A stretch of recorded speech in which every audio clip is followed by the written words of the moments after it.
अयोध्येमध्ये रामललाच्या प्रतिष्ठापनेसाठी अवघे 3 दिवस उरलेले आहे आणि अयोध्येतला हा श्रीराम मंदिराचा कॉरिडॉर जो आहे तो सजवण्याचं काम या ठिकाणी युद्ध पातळीवर सुरू आहे।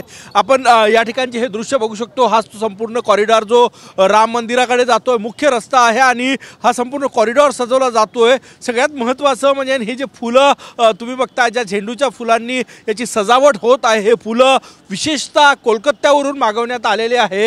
हे कोलकात्यावरून आलेले फुलं आहेत। या फुलांचं वैशिष्ट्य असं आहे की 8 दिवस हे फुलं सुकणार नाहीत आणि त्यामुळे आजपासून ही सजावट जी आहे ती सुरू झालेली आहे। आकर्षक सजावट या ठिकाणी करण्यात येत आहे। अशोकाच्या पानाचे हार मध्ये आणि त्यासोबतच झेंडूच्या फुलांनी ही आकर्षक सजावट या ठिकाणी सुरू आहे।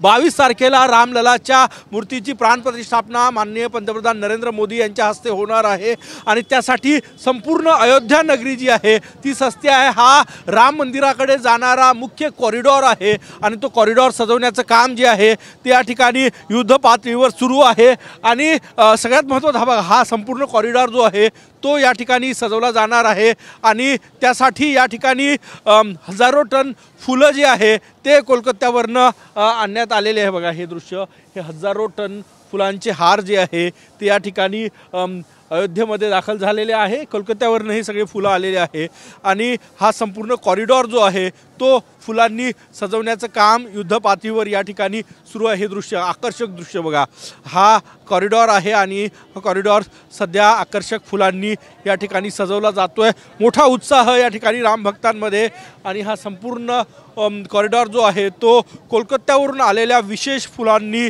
सजवला जातोय। या फुलांची विशेषता अशी आहे की पुढचे 8 दिवस हे फुलं सुकणार नाही असं यांनी सांगितलेलं आहे। कॅमेरामॅन सचिन सयामसह गजानन माटे, TV9 मराठी, अयोध्या।